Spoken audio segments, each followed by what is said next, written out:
गरजले पुराण ज्याची प्रयोग गमनाची श्रीरामे प्रभु रामचंद्र भगवान की जय। पवन सूत हनुमान महाराज की जय। शांती ब्रह्म एकनाथ महाराज की जय। या ठिकाणी असणारी दंडकारण्याची कथा चाललेली आहे। कथा ही असणारे अगस्त्य मुनी असणार सांगत आहेत। प्रभु रामचंद्राला ही माहिती सांगतात। हे दंडकारण्य कसं झालं, कशा पद्धतीने झालं, कशामुळे हे दंडकारण्य पडलं, हे असं असणारी सविस्तर माहिती सांगितलेली आहे।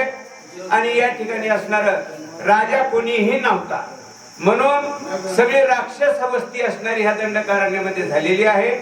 आता असणारे या ठिकाणी तुमचे पाय या दंडकारण्याला लागलेले आहेत, म्हणून या दंडकारण्य असणारं पावन होत आहे। या ठिकाणी असणारं जागोजाग तीर्थ क्षेत्र हे असे ह्या दंडकारण्यांनी होत आहेत, असे म्हणजे अगस्त्य मुनी बोलत आहेत। श्रीराम करिला दुर्धर क्षेत्र या लागे म्हणते श्रीराम क्षेत्र पुराण पवित्र श्रीरामे। या ठिकाणी सगळीकडे राक्षसांची वस्ती आहे।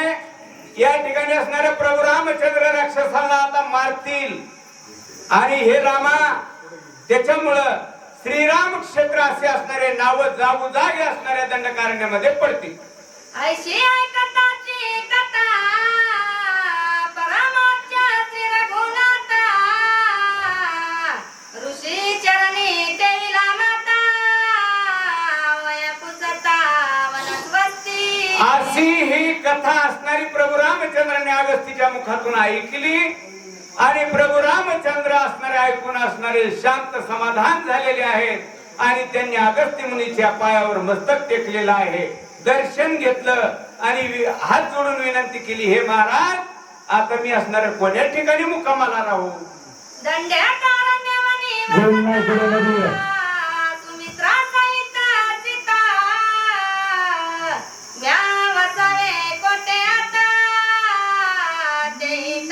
हे गुरु, या ठिकाणी असणारे हे दंडकारण्य आहे, हे जंगल आहे, हे जंगलाची सगळी माहिती तुम्हाला आहे। मी एकटा नाही, माझ्या बरोबर लक्ष्मण आहे, माझ्या बरोबर सीता आहे। आम्ही ह्या ठिकाणी वस्ती असणारे कोण्या ठिकाणी करावा हे आम्हाला सांगा।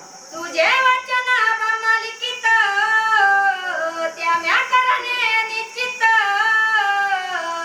ऐसे पुसता श्री रघुनाथ कृपायुक्त। हे स्वामी, तुमचे शब्द असणारे अमृतासारखे गोड आहेत आणि या ठिकाणी वचन असणार मंजूळ आहे आणि श्रेष्ठ वचन आहे, मान्य आहे सगळ्या जगाला। तुमचा शब्द कुणी मोडू शकत नाही। त्यामुळं तुम्ही ज्या ठिकाणी आम्हाला असणारी जागा दाखविता त्या ठिकाणी आम्ही राहू असं असणारे राम। गंगा तीराचे निकटी अति पावन पंचवटी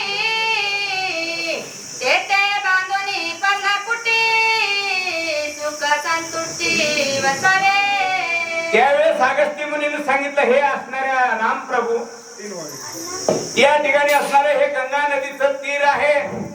ह्या गंगा नदीच्या कडेवर तटावर पंचवटी हे ठिकाण आहे आणि पंचवटीच्या ठिकाणी तुम्ही असणारा आणि आश्रम तयार करावा आणि त्या ठिकाणी वस्ती करून राहावा।